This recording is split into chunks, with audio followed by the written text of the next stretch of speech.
अरे ज़िया, तुम अभी तक बिस्तर पे ही बैठे हुए हो। उठो बेटा, स्कूल के लिए देर हो जाएगी। जल्दी जल्दी सब काम करो। आ रहा हूँ मम्मा, बस 2 मिनट।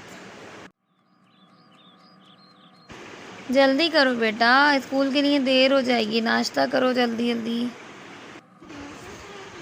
नहीं मम्मा, मुझे नहीं खाना है। थोड़ा सा खा लो बेटा।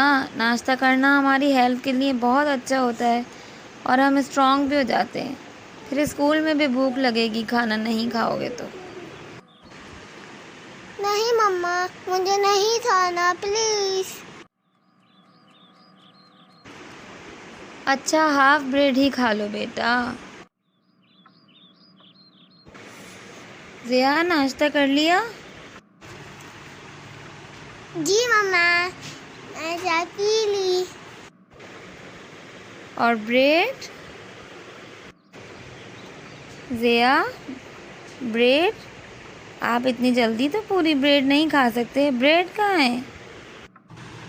मम्मा, मैं ब्रेड तो बाहर फेंक दी। बाहर फेंक दी? लेकिन क्यों? मुझे खानी नहीं थी।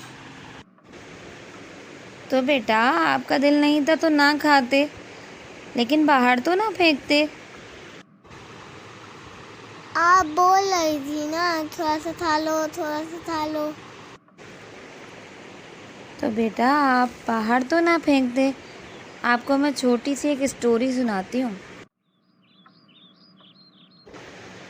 आप जानते हैं, एक ज़माने में एक कौम को अल्लाह ताला ने इतना रिस्क दिया, इतना ज़्यादा रिस्क दिया कि वो कौम अपनी गलाज़त और पार्टी वगैरह तक रोटी से साफ़ करने लगी। और इस रिस्क की बेहुरमती देखते हुए अल्लाह ताला ने उन पर से अपनी नेमतों को उठा लिया। और फिर एक वक्त ऐसा आया कि उस कौम को उन्हीं रोटी के टुकड़ों को साफ़ करके खाना पड़ा। जानते हो ये सब उनके साथ क्यों हुआ था?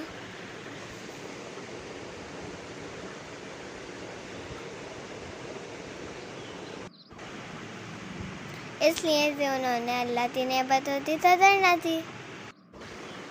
बेबी दादी और अभी तुमने क्या किया? अब मैं भी ख्याल रखूंगा कि अल्लाह मुझसे नाराज ना होए। शाबाश मेरे बेटे, आपको खाना हो या ना खाना हो, लेकिन आप हमेशा अल्लाह ताला की नेमतों की कद्र कीजिए।